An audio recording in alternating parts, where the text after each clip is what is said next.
EMCQ के 2020 series में आपका एक बार फिर मोस्ट वेलकम। मैं डॉक्टर आलोक श्रीवास्तव और आप देख रहे हैं जीनियस कॉमर्स क्लासेस का यूट्यूब चैनल। आइए इस सीरीज़ के पहले प्रश्न पे चर्चा करते हैं। प्रश्न ये जो है सेकेंड चैप्टर जो आपका है changing profit sharing ratio among the existing partners में जो गुडविल का टॉपिक है ये देखा जाएगा कि क्या डिफरेंस क्या इफ़ेक्ट पड़ता है गुडविल पर इनके रेशियो के चेंज होने पे। और उसके पहले इस सीरीज में हम ये देखेंगे कि गुडविल का वैल्यूएशन किस तरीके से किया जाएगा। पिछले पार्ट में कुछ पोर्शन पर हमने चर्चा की थी, उसके आगे इस पे चर्चा की जाएगी। क्वेश्चन है हमारा कि total capital implied in the firm is 8 lakh. ये कैपिटल इम्प्लाइड फर्म का गिवन है। रीजनेबल रेट ऑफ रिटर्न 50% है and profit for the year है 12 लाख। पूरे फर्म की प्रॉफिट है जिसको हम AP मान लेंगे, एवरेज प्रॉफिट मान लेंगे।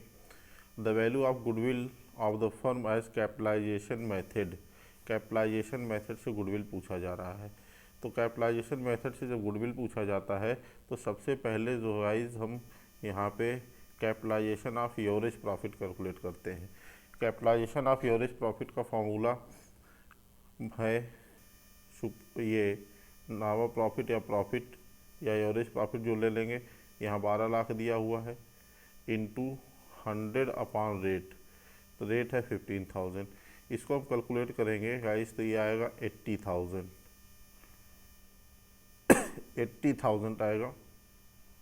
इसके बाद गुडविल का फॉर्मूला होता है, क्योंकि यहाँ कैपिटल एम्प्लॉयड 8 लाख दिया हुआ है तो कैपिटलाइजेशन ऑफ एवरेज प्रॉफिट से हम कैपिटल एम्प्लॉयड को माइनस कर लेते हैं। 80,000 में से 8 लाख हम माइनस करेंगे तो गाइस हमको मिलेगा 72 लाख। तो ये 72 लाख जो है ये गुडविल की वैल्यू होगी। और अगर ऑप्शन में हम देखें तो ऑप्शन नंबर 3 पे हमें 72 लाख मिल रहा है, तो गाइस ये हमारा सही आंसर होगा। इसमें फार्मूला महत्वपूर्ण है, ये वेरी इंपॉर्टेंट है कि आपको फार्मूला याद रहे। जब आपको फार्मूला अच्छी तरीके से याद रहेगा तो कैलकुलेशन आप फटाफट कर पाएंगे। और MCQ क्वेश्चन हैं, इसमें हमें ज़्यादा टाइम स्पेंड नहीं करना है, क्वेश्चन को फटाफट पढ़ करके सॉल्व कर लेना है ताकि हम ज़्यादा से ज़्यादा अपना टाइम लॉन्ग क्वेश्चंस के लिए बचा सकें। दूसरा क्वेश्चन हमारा है the average capital employed of A firm is 4 lakh. किसी फर्म का जो है ये एवरेज कैपिटल एम्प्लॉयड गिवन है 4 लाख है। नॉर्मल रेट ऑफ रिटर्न ये 15% है। एवरेज प्रॉफिट फर्म का 80,000 पर मंथ है, per annum sorry. Remuneration of the partners is estimated 10,000 per annum.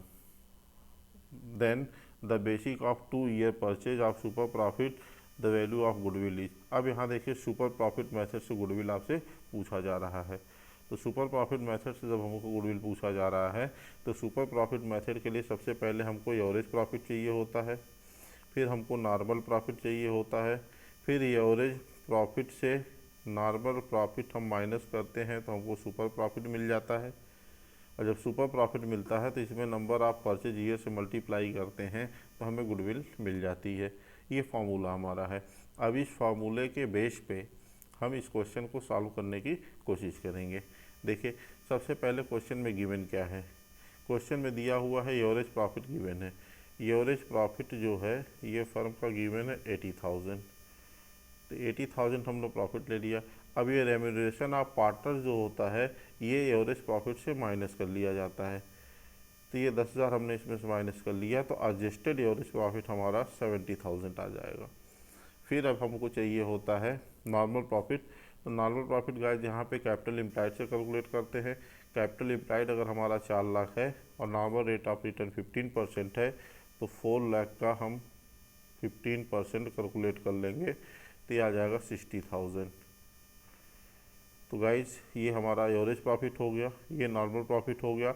अब फार्मूला तीसरे स्टेप में आएंगे तो average profit minus normal profit, तो average profit minus normal profit करेंगे तो हमारा सुपर प्रॉफिट आ जाएगा 10,000। और नंबर ऑफ परचेज ईयर यहाँ दिया हुआ 2 ईयर, यानी कि इसमें हम 2 से मल्टीप्लाई कर देंगे तो हमारी गुडविल आ जाएगी 20,000। तो ये 20,000 गुडविल अगर ऑप्शन में हम देखें तो ऑप्शन नंबर बी में ये ऑप्शन हमको मिल रहा है 20,000, that is our right answer. तो इसी तरह से हम क्वेश्चन नंबर 3 पे आते हैं। एक एक क्वेश्चन को ध्यान से देखिए, काफ़ी इंपॉर्टेंट क्वेश्चन है ये। पिछले कई सालों में जो क्वेश्चंस पेपर पूछे गए हैं बोर्ड एग्जामिनेशन में मॉडल पेपर पे, उन सारे से कलेक्ट किए गए हैं ये। क्वेश्चन हमारा है, ये firm earn 1,10,000, the normal rate of return 10%, the assets of the firm is amounted 11 lakh and liabilities 1 lakh, the value of goodwill by capitalisation average profit method. अब यहाँ capitalisation of average profit method से goodwill पूछी जा रही है, तो सबसे पहले गाइज हम कैपिटलाइजेशन ऑफ एवरेज प्रॉफिट ही कैलकुलेट कर लेते हैं। तो capitalisation of average profit calculate करने के लिए फार्मूला आपको बताया गया है कि एवरेज प्रॉफिट यानी कि 1,10,000 इंटू 100 अपॉन रेट। इस तरीके से अगर हम करके कैलकुलेट करेंगे तो ये निकल के आएगा हमारा 11 लाख कैलकुलेट होकर के आ रहा है। और दूसरी तरफ गाइस ये देखा जाए कि इसमें से capitalisation of average profit minus net value of assets लेते हैं, तो minus net value of assets, net value of assets का मतलब होता है total assets minus outside liabilities. तो 11 लाख में से अगर ये 1 लाख माइनस कर दें तो ये हमारा आ रहा है 10 लाख, यानी नेट वैल्यू ऑफ असेट्स हमारा आएगा 10 लाख। अब 11 लाख में से 10 लाख अगर हम माइनस करते हैं, यानी 11 लाख से 10 लाख माइनस करते हैं, तो हमारी ये जो डिफरेंस होगा यही गुडविल होगा, गुडविल का होगा। तो ये हमारा 1 लाख निकल के आ रहा है, ये हमारी गुडविल है। तो इस तरीके से गाइस अगर देखा जाए ऑप्शन में, तो ऑप्शन नंबर डी हमें मिल रहा है जिसमें 1 लाख दिया हुआ है, तो ये ऑप्शन नंबर डी हमारा सही होगा। इसी तरीके से गाइस हम क्वेश्चन नंबर 4 पे आते हैं। Capital invested in a firm is 5 lakh. किसी फर्म का कैपिटल इन्वेस्टेड 5 लाख है, यहाँ देखिए 5 लाख दिया हुआ है।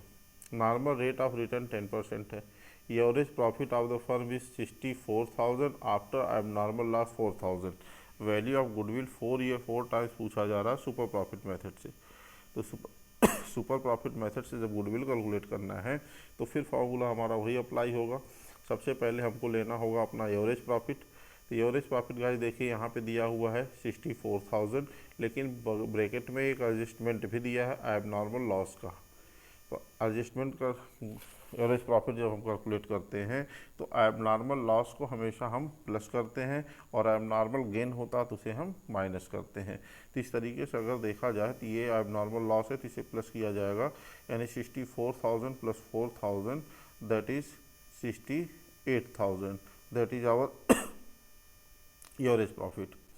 अब नॉर्मल प्रॉफिट जब कैलकुलेट करनी होगी तो नॉर्मल प्रॉफिट कैलकुलेट करने के लिए हम जो है कैपिटल इन्वेस्टेड लेंगे। कैपिटल इन्वेस्टेड हमारा होगा 5 लाख, और 5 लाख का जब 10% हम कैलकुलेट करेंगे तो ये कैलकुलेट होके आएगा 50,000।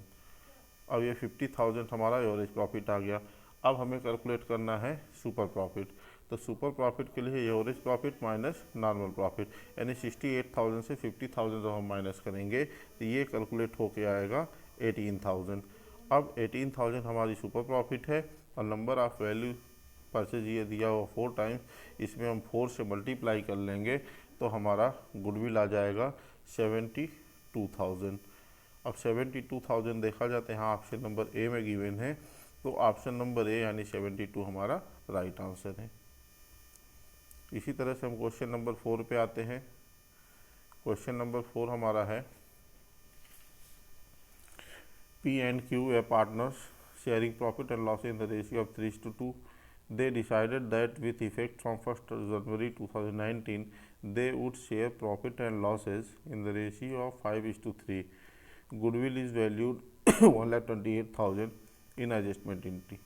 अब यहाँ एडजस्टमेंट एंट्री आपसे पूछी जा रही है, change in profit sharing ratio का है। क्वेश्चन को समझते हैं। पी और क्यू जो पार्टनर्स हैं इनका ओल्ड रेशियो 3:2 का दिया हुआ है। 1 जनवरी से इन्होंने डिसाइड किया कि अब इनका प्रॉफिट शेयरिंग रेशियो 5:3 का होगा, यानी रेशियो ये चेंज कर रहे हैं। तो जब भी पार्टनर्स आपस में रेशियो चेंज करते हैं तो ये निश्चित है किसी पार्टनर्स का रेशियो पहले से बढ़ जाएगा यानी वो गेन करेगा, और किसी पार्टनर्स का रेशियो पहले से कम हो जाएगा, वो सेक्रीफाइस करेगा। तो इस तरह के क्वेश्चंस में अगर गुडविल गिवन है और एडजस्टमेंट एंट्री पूछी जा रही है तो सबसे पहला काम हमारा ये होना चाहिए कि हम गेनिंग और सेक्रीफाइस रेशियो निकाल लें। क्योंकि दो पार्टनर्स हैं, एक का हम निकाल लेंगे तो ऑलरेडी पता चल जाएगा, आइडिया हमें मिल जाएगी, उसी से हम अपना आंसर करेक्ट कर सकते हैं, पूरा कैलकुलेट करने की ज़रूरत नहीं है। अब यहाँ देखिए,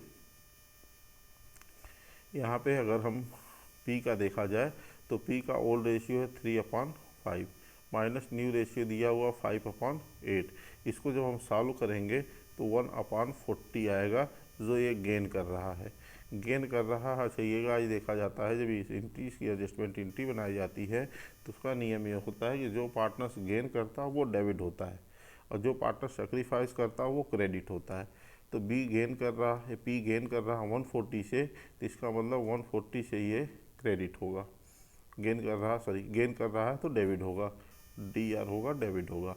अब हमारा गुडविल है 1,28,000, तो 1,28,000 का जब हम 140 कैलकुलेट करेंगे तो ये निकल के आएगा 3,200, यानी कि P 3,200 से डेबिट होगा।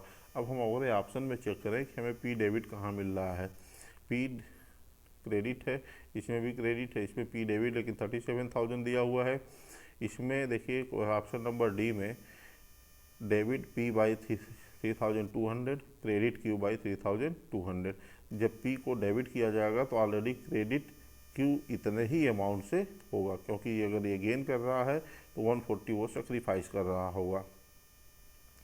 तो अगर P के कैपिटल अकाउंट को 3,002 से हम डेबिट कर रहे हैं तो Q का कैपिटल जो है 3,002 से अमाउंट से ही क्रेडिट होगा, यानी ऑप्शन नंबर डी हमारा राइट ऑप्शन होगा। इसी तरीके से हम क्वेश्चन नंबर 6 पे आएंगे। तो क्वेश्चन नंबर 6 पे देखिए, A B and C are partners sharing profit in the ratio of 4:3 decided to share profit equally. ये प्रॉफिट इक्वल शेयर करने की बात कर रहे हैं। इसका मतलब कि पहले ए बी सी ये तीनों पार्टनर थे, ये 4:3 के रेशियो में प्रॉफिट डिस्ट्रीब्यूट करते थे। अब बाद में इन्होंने अपने रेशियो को चेंज कर लिया, अब ये तीनों इक्वल पार्टनर्स यानी 1:1:1 के पार्टनर हो गए। Goodwill of the firm is valued 10,800। Adjustment entry इसमें भी पूछी जा रही है। वैसे यहाँ भी आप क्या करेंगे, सबसे पहला काम आपका होगा गेनिंग और सेक्रीफाइस रेशियो फाइंड करना। तो सबसे पहले ए का हम निकाल के देख लेते हैं। ए का ओल्ड रेशियो आ जाएगा 3/9 माइनस न्यू रेशियो इक्वल है तीनों तो 1/3 होगा। इसको जब हम कैलकुलेट करेंगे तो 3/27 से ये सेक्रीफाइस करेगा, ए 3/27 से सेक्रीफाइस कर रहा है। क्योंकि तीन पार्टनर्स हैं तो एक का हमें और कैलकुलेट करना पड़ेगा, क्योंकि एक से हम आइडिया नहीं लगा पाएंगे। और बी है, बी का रेशियो है 4/3 और इसका न्यू रेशियो 1/3 है। इसको जब हम कैलकुलेट करेंगे तो ये निकल के आएगा 0, यानी बी न गेन कर रहा न सेक्रीफाइस कर रहा है। इसका मतलब अब बचा सी। तो सी अगर ए 3/27 से सेक्रीफाइस कर रहा है तो बी भी 3/27 से ये गेन कर रहा होगा। तो ये गेन कर रहा है, सी गेन कर रहा है, तो इसका मतलब सी को करना है डेबिट। सी अगर गेन कर रहा है तो सी को करेंगे डेबिट, और ए सेक्रीफाइस कर रहा है तो एक को किया जाएगा क्रेडिट। अब यहाँ देखते हैं अमाउंट हमारा, कि अमाउंट हमारा कितना आ रहा है। तो 10,800 का हम 3/27 कैलकुलेट अगर करेंगे तो ये आएगा 1,200। अब देखिए 1,200 से कौन सा ऑप्शन हमको सही मिल रहा है। ए को डेबिट करना है, सॉरी ए को क्रेडिट करना है 1,200 से, तो ये 4,800 से है, ये 3,800 से नहीं है। ए कैपिटल डेबिट हो रहा है, ये भी नहीं है। ए कैपिटल क्रेडिट हो रहा है 1,200 से, और सी कैपिटल डेबिट हो रहा है 1,200 से। गाइस, जो पार्टनर गेन करता है वो ऑलरेडी डेबिट होता है, तो सी गेन कर रहा है तो सी जो है डेबिट होगा, और ए सेक्रीफाइस कर रहा है तो ये क्रेडिट होगा, यानी ऑप्शन नंबर डी हमारा राइट ऑप्शन है। क्वेश्चन नंबर 7 पे आते हैं। इसमें भी 3 पार्टनर्स हैं, पी क्यू आर, वे partners in a firm sharing profit in the ratio of 5:3:2। They decided to share future profit 3:2:3:5। For this purpose the goodwill of the firm is valued at 1,20,000। Adjustment interest में भी पूछी जा रही है कि जो change in profit sharing ratio हुआ उसका डिफरेंस गुडविल पर क्या होगा, एडजस्टमेंट इंटू गुडविल के लिए क्या बनाई जाएगी। तो यहाँ पे भी हमें वही काम करना है। सबसे पहले हम पी का गेनिंग रेशियो ले लेते हैं, गेन देख लेते हैं कि गेनिंग रेशियो है या सेक्रीफाइस रेशियो है। तो ओल्ड रेशियो इसका 5/10 होगा और न्यू रेशियो इसका कैलकुलेट करेंगे तो 2/10 होगा। तो यहाँ ऑलरेडी हम माइनस कर लेंगे ना 3/10। तो ये ज़्यादा में से कम वाले को यानी 5 से 3 हम माइनस कर रहे हैं, तो ये सेक्रीफाइस कर रहा है, क्योंकि ये हम सेक्रीफाइस रेशियो पे ही फॉर्मूला रख करके देख रहे हैं। वो फिर क्यू का निकाल लिया जाएगा, तो क्यू का 3/10 माइनस न्यू रेशियो भी इसका 3/10 है, यानी कि ये 0 हो रहा है। ये पी अगर कुछ नहीं, क्यू न गेन कर रहा है ना सेक्रीफाइस कर रहा है, इसको हटा देते हैं। अब बचा are.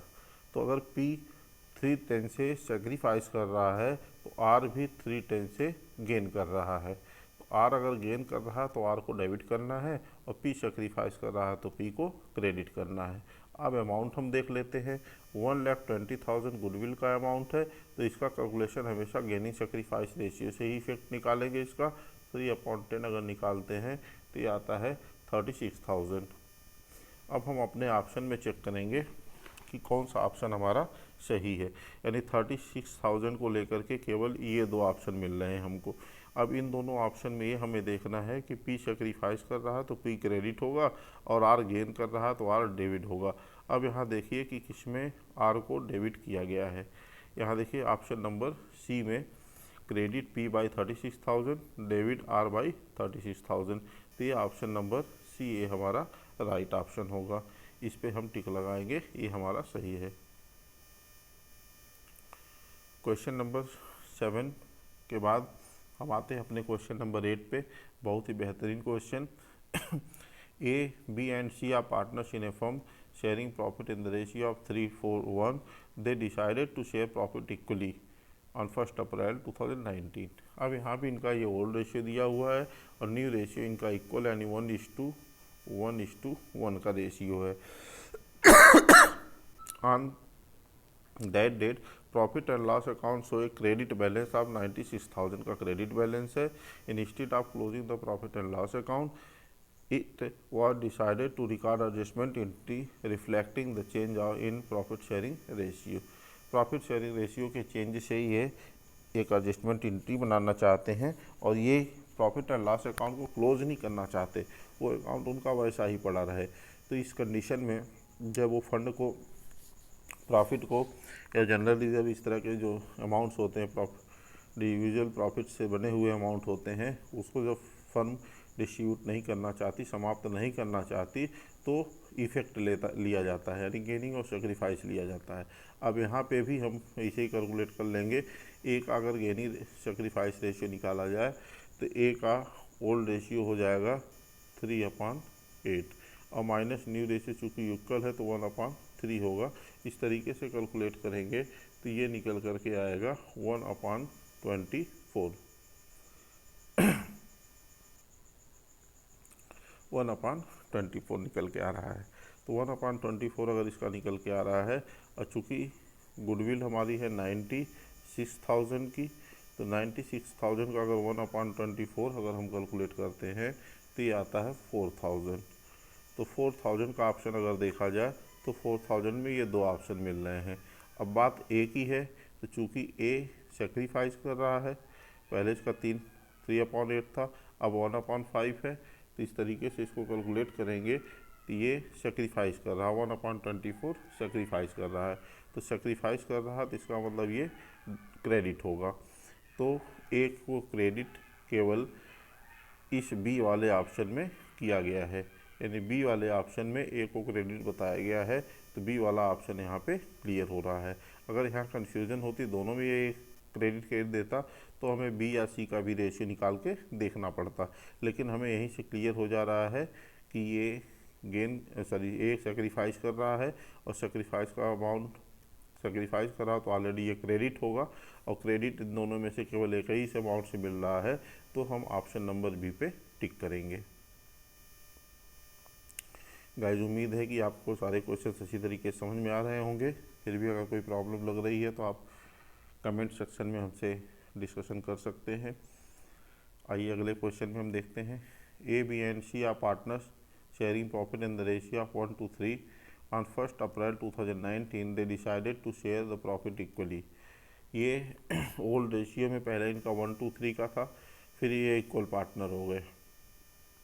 On the date of there was a credit balance of 1,20,000 in profit and loss account.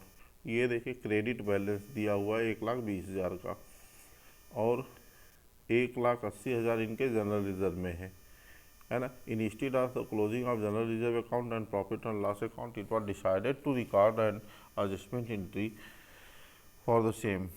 अब यहाँ भी ये इन दोनों रिजर्व को ख़त्म नहीं करना चाहते, ये प्रॉफिट भी ख़त्म नहीं करना चाहते, जनरल रिजर्व को भी ख़त्म नहीं करना चाहते, केवल ये एडजस्टमेंट एंट्री से ही इसके इफेक्ट लेना चाहते हैं। अभी इस कंडीशन में हम फिर वही करेंगे, गेनिंग और सेक्रीफाइस निकाल लेंगे। गेनिंग सेक्रीफाइस निकालने के बाद जो पार्टनर्स गेन करेगा वो डेबिट होगा, जो सेक्रीफाइस करेगा वो क्रेडिट होगा, और अमाउंट जो कैलकुलेट करेंगे हम वो गेनिंग सेक्रीफाइस रेशियो से ही कैलकुलेट करेंगे, और उसमें हम प्रॉफिट एंड लॉस अकाउंट का क्रेडिट बैलेंस यानी 1,20,000 एंड प्लस जनरल रिजर्व 1,80,000, ये दोनों अमाउंट को प्लस कर लेंगे यानी 3 लाख पर कैलकुलेट करेंगे। तो जब 3 लाख पे हम कैलकुलेट करेंगे तो देखते हैं हमारा अमाउंट क्या आएगा। सबसे पहले तो गाइस हम ये देखा जाए कि ए का 1/6 ये ओल्ड रेशियो है और न्यू रेशियो 1/3 है, तो इसको जब हम कैलकुलेट करेंगे तो ये आएगा 3/18।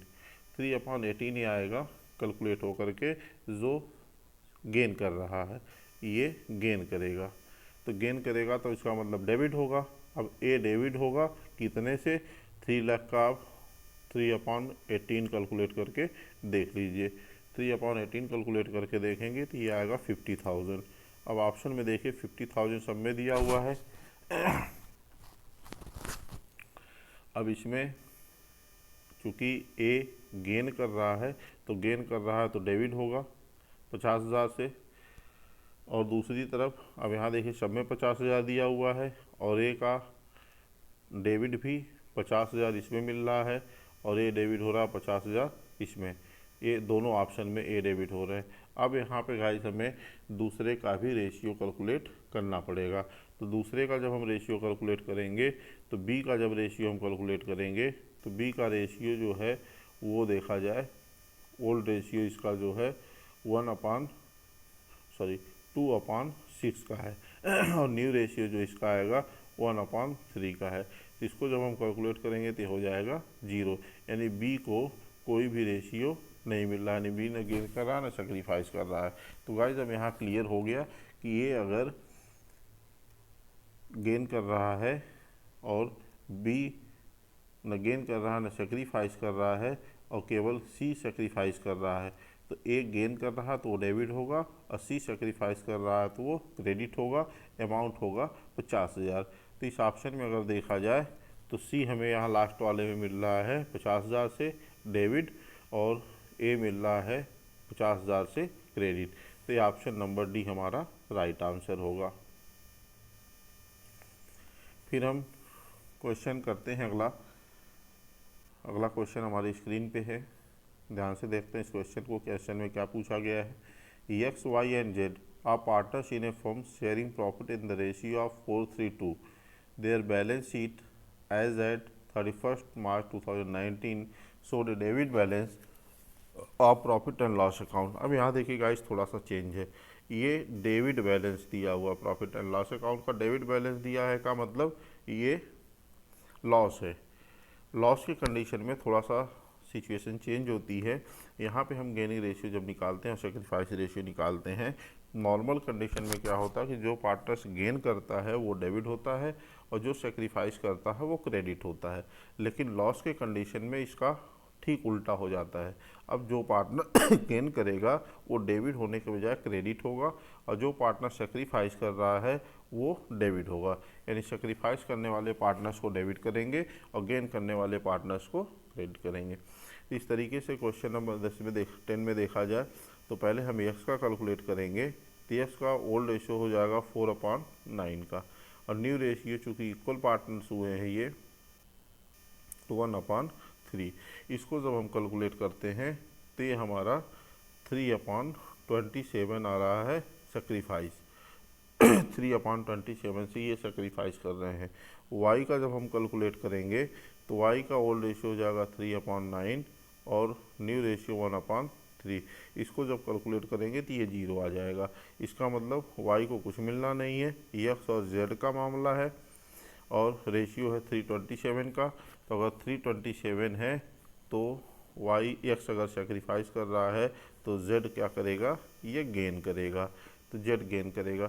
अब यहाँ कंडीशन उल्टी हो जाएगी, x सेक्रीफाइस कर रहा है तो x को करना है डेबिट और y तो कुछ नहीं है, z अगर गेन कर रहा तो z हो जाएगा क्रेडिट। अब अमाउंट हम देख लेते हैं, अमाउंट 327 ही निकाल लेंगे तो इसी क्लियर हो जाएगा। क्योंकि लास्ट का अमाउंट हमारा दिया है 1,80,000, तो 1,80,000 का 3/27 जब हम कैलकुलेट करेंगे तो ये कैलकुलेट होके आएगा 20,000। अब 20,000 से ऑप्शन में हम देखें अगर, तो ऑप्शन हमें ए मिल रहा है जिसमें एक्स को डेबिट किया गया है 20,000 से और जेड को क्रेडिट किया गया है 20,000 से। तो गाइस यही ऑप्शन हमारा राइट आंसर होगा। क्वेश्चन नंबर 11 देखते हैं। क्वेश्चन नंबर 11 में कह रहा है कि Arun and Varun are partners sharing profit in the ratio of 4:3. Their balance sheets show a balance of 56,000 in the general reserve account and a debit balance of 14,000 in profit and loss account. They now decided to share future profit equally. यहाँ भी future profit इन्होंने equal decide किया है।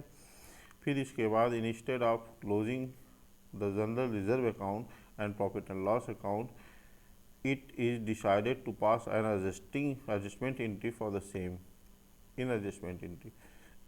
यहाँ question में कह रहा है कि अरुण वरुण जो है ये 4:3 के रेशियो में पार्टनर थे, बाद में इन फ्यूचर ये इक्वल पार्टनर हो गए, रेशियो चेंज हुआ।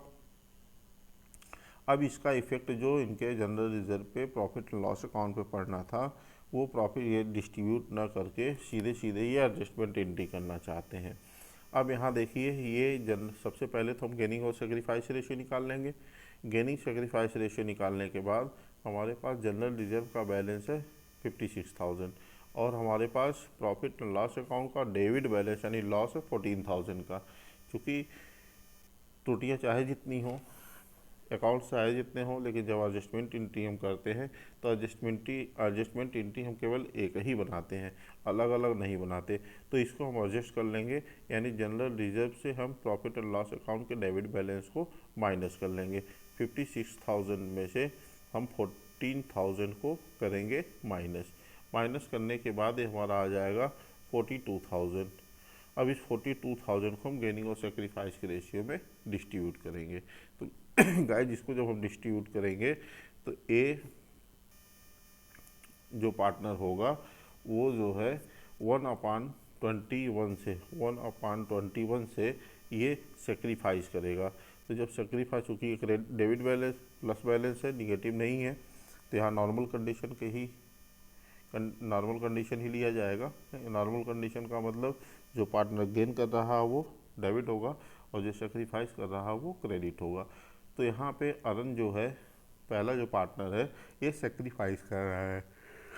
सेक्रीफाइस कर रहा है तो इसका मतलब कि अरुण को क्रेडिट करना है, और कितने अमाउंट से, अब 47,000 का 1/21 हम कैलकुलेट कर लेंगे तो ये कैलकुलेट 14 होगा, 1/14 कैलकुलेट कर लेंगे तो ये निकल के आएगा 3,000। अब 3,000 से अगर देखा जाए तो अरुण को क्रेडिट किया जा रहा है और वरुण को 3000 से डेबिट किया जा रहा है। तो ऑप्शन नंबर डी हमारा सही होगा।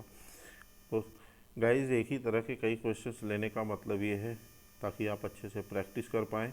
बिना प्रैक्टिस के अकाउंट्स में कुछ नहीं होता। जितनी ज़्यादा प्रैक्टिस आप करेंगे उतनी ज़्यादा बेहतरीन आप आंसर दे पाएंगे, उतना सटीक और जल्दी आंसर आप दे पाएंगे। आगे और कुछ क्वेश्चन देखिए, बहुत ही इंपॉर्टेंट क्वेश्चंस इंक्लूड किए गए हैं इस सीरीज में। एक्स है, Y and Z are partners sharing profit and loss in the ratio 5:3:2। ये 5:3:2 के रेशियो में चेंज कर रहे हैं। They decide to share future profit 3:1 के रेशियो में इन्होंने फ्यूचर प्रॉफिट डिसाइड किया कि अब ये आगे फ्यूचर में इस रेशियो में प्रॉफिट डिस्ट्रीब्यूट करेंगे। Workman compensation reserve appearing in the balance sheet on that date, और उस दिन जो है वर्कमैन कंपेंसेशन रिजर्व भी बुक में दिखाया गया है, ये है मेंशन है ना। लेकिन इसके बारे में कोई इन्फॉर्मेशन, इसके क्लेम के बारे में कोई अदर इन्फॉर्मेशन क्वेश्चन में गिवन नहीं है, यानी केवल वर्कमैन कंपेंसेशन रिजर्व ही गिवन है। तो इस कंडीशन में गाइस क्या करते हैं, ऑप्शन में दे रहा है कि distribute to the partners in all profit sharing ratio, यानी जो वर्कमैन कंपनसेशन रिजर्व होगा वो सभी पार्टनर्स में पुराने रेशियो में डिस्ट्रीब्यूट कर दिया जाएगा, ओल्ड रेशियो में। बी ऑप्शन है distribute to the partners in new profit sharing ratio, नए रेशियो में डिस्ट्रीब्यूट किया जाएगा, या distributed to the partners in capital ratio में डिस्ट्रीब्यूट किया जाएगा, या फिर कैरी फॉरवर्ड कर दिया जाएगा नई बैलेंस शीट के लिए। तो गाइस अगर इस ऑप्शन को ध्यान से देखें तो हमें क्या करना होता है कि जब वर्कमैन कंपेंसेशन रिजर्व होता है या कोई भी रिजर्व होता है, अगर वो समाप्त करना होता है, ख़त्म करना होता है, उसके बारे में कोई इन्फॉर्मेशन नहीं गिवन होती है, तो वो सभी रिजर्व जो है ओल्ड पार्टनर्स ओल्ड रेशियो में डिस्ट्रीब्यूट कर लेते हैं। तो ये वर्कमैन कंपेंसेशन रिजर्व को ओल्ड पार्टनर्स अपने ओल्ड रेशियो में डिस्ट्रीब्यूट करेंगे। यहाँ पे न्यू रेशियो या गेनिंग सेक्रीफाइस रेशियो को मेंशन नहीं किया जाएगा। फिर इसके बाद क्वेश्चन नंबर 13 हमारा है, any change in the relationship of existing partners, यानी जो पुराने पार्टनर्स उनके रिलेशनशिप में अगर कोई चेंज होता है, which result is an end of the existing agreement, तो इसका परिणाम ये होता है कि उनका पुराना एग्रीमेंट भी समाप्त हो जाता है। Enforces making a new agreement is called, और फिर एक नया एग्रीमेंट उनके बीच में बनता है। तो इस जो प्रोसेस है, इस प्रोसेस को फिर क्या कहते हैं, रिवेलेशन ऑफ पार्टनरशिप, या reconstitution of partnership, realisation of partnership, या नन ऑफ अबव। तो गाइस जब पुराने पार्टनर्स किसी भी रीजन से अपना रिलेशनशिप चेंज करते हैं, नया एग्रीमेंट बनाते हैं, तो वो रिकन्स्ट्रक्शन ऑफ पार्टनरशिप या रिकॉन्स्टिट्यूशन ऑफ पार्टनरशिप्स के नाम से जाना जाता है। तो ऑप्शन नंबर बी हमारा राइट ऑप्शन होगा। क्वेश्चन नंबर 14 है, when goodwill is not recorded in the books at all and admission of A partners, यानी गुडविल अकाउंट अगर not recorded in the books, record नहीं किया गया है एडमिशन पार्टनर्स के समय, वो कौन सी गुडविल ऐसी होती है। यानी गुडविल के बारे में पूछ रहा है कि गुडविल है लेकिन उसको रिकॉर्ड नहीं करना है, बुक्स में रिकॉर्ड नहीं करना, तो कौन सी गुडविल हो सकती है। तो if paid privately, it brought in cash, if brought not brought in cash, if brought in kind, यानी किसी प्रकार से। तो पहले अगर देखिए किसी भी तरह से गुडविल अगर न्यू पार्टनर्स लेके आता, चाहे वो कैश में लेके आ रहा हो, चाहे अदर देन कैश लेके आ रहा हो, या किसी भी तरीके से लेके अगर आ रहा है, तो उसको old partners old gaining ratio में सेक्रीफाइस रेशियो में डिस्ट्रीब्यूट कर ही लेते हैं। लेकिन अगर गुडविल प्राइवेटली पे की गई है तो उसका रिकॉर्ड फर्म की बुक में नहीं किया जाता। तो ये इसका ऑप्शन नंबर ए सही होगा, इफ़ पेड प्राइवेटली, अगर ये गुडविल प्राइवेटली पेमेंट किया गया है तो उसको फर्म के बुक में रिकॉर्ड नहीं करेंगे। क्वेश्चन नंबर 15, रिवेलेशन अकाउंट के बारे में पूछ रहा है, इसके नेचर के बारे में कि रिवेलेशन अकाउंट किस नेचर का अकाउंट है। तो गाइज रिवेलेशन अकाउंट्स में हम असेट्स की डिक्रीज वैल्यू, असेट्स की इंक्रीज वैल्यू, जो प्रॉफिट लॉस से रिलेटेड है, या लाइबिलिटीज़ की इंक्रीज डिक्रीज वैल्यू जो भी प्रॉफिट एंड लॉस से रिलेटेड है उसको रिकॉर्ड करते हैं। तो प्रॉफिट एंड लॉस जिस अकाउंट में रिकॉर्ड किया जाता है गाइस उसको हम नॉमिनल अकाउंट के नाम से जानते हैं। तो रिवैल्यूएशन अकाउंट भी हमारा एक नॉमिनल अकाउंट ही है, इसी कैटेगरी का अकाउंट माना जाएगा। इसके बाद नेक्स्ट है reserves and accumulated profit are transfer to partners capital account at the time of reconstitution is. कह रहा है कि रिजर्व हो या एक्यूमुलेटेड प्रॉफिट हो, है ना, ये ट्रांसफ़र कर दिया जाता है कैपिटल अकाउंट में किस कंडीशन में, है ना, टाइम ऑफ रिकॉन्स्टिट्यूशन इन, जब रिकन्स्ट्रक्शन होता है तो उस समय किस रेशियो में ट्रांसफ़र किया जाता है। गाइस अगर कोई इन्फॉर्मेशन इसके बारे में नहीं दी हुई है कि वो इसे रखना चाहते हैं या डिस्ट्रीब्यूट करना चाहते हैं या एडजस्टमेंट एंट्री बनाना चाहते हैं, इस तरह से कोई इन्फॉर्मेशन अगर गिवन नहीं है, सीधे सीधे प्रॉफिट दिया हुआ, रिजर्व एंड एक्यूमुलेटेड प्रॉफिट दिया हुआ है या रिजर्व दिया हुआ है, तो इसे ओल्ड प्रॉफिट शेयरिंग रेशियो में ही डिस्ट्रीब्यूट किया जाता है। यहाँ गेनिंग और सेक्रीफाइस को नहीं लेते हैं। फिर इसके बाद increase and decrease in the value of assets and liabilities are recorded through. अगर एसेट्स की वैल्यू इंक्रीज हो रही है या डिक्रीज हो रही है, लाइबिलिटीज़ की वैल्यू इंक्रीज और डिक्रीज हो रही है, तो इस वैल्यू को कहाँ रिकॉर्ड किया जाता है, ये क्वेश्चन में हमसे पूछा जा रहा है। तो गाइस रिकन्स्ट्रक्शन कॉन्स्टिट्यूशन के समय जब हम रेशियो चेंज करते हैं या न्यू पार्टनर्स का एडमिशन होता है या किसी पार्टनर्स की डेथ या रिटायरमेंट होती है, तो उन सभी कंडीशन में एसेट्स और लाइबिलिटीज़ को रिवैल्यूट करते हैं और जिसके लिए हम एक अकाउंट बनाते हैं जिसको रिवैल्यूएशन अकाउंट कहा जाता है। उसी रिवैल्यूएशन अकाउंट में ये सारे इंक्रीजेज और डिक्रीजेज दिखाए जाते हैं। तो ये हमारा रिवैल्यूएशन अकाउंट्स वाला ऑप्शन सही होगा। क्वेश्चन नंबर 18 पे अगर हम आए, क्वेश्चन नंबर 18 हमारा कह रहा है कि in which of the following case, यानी किन कंडीशन में revaluation account is debited, revaluation account को डेबिट किया जाएगा। यानी रिवैल्यूएशन अकाउंट कब डेबिट होता है, जब increase in the value of assets, किसी असेट्स की वैल्यू इंक्रीज हो रही हो, decrease in the value of assets, assets की वैल्यू डिक्रीज हो रही हो, या decrease in the value of liabilities, या no change in the value of assets. तो किस कंडीशन में हम रिवैल्यूएशन अकाउंट को डेबिट करते हैं। तो गाइस डेबिट करने का मतलब हमने लॉस को रिकॉर्ड करते हैं। तो decrease in the value of an assets, किसी एसेट्स की वैल्यू अगर डिक्रीज हो रही है तो हमारा लॉस है। एसेट्स की वैल्यू हमारी घट गई, पहले से 10,000 थी अब 8,000 हो गई, घट रहा है तो 2,000 का लॉस हो रहा है, उस लॉस को हम रिकॉर्ड करते हैं डेबिट साइड में। तो ये ऑप्शन नंबर हमारा बी सही है, decrease in the value of assets. फिर गाइज 18 है हमारा, in which of the following cases revaluation account is credited, यानी किन केस में रिवैल्यूएशन अकाउंट को क्रेडिट किया जाएगा।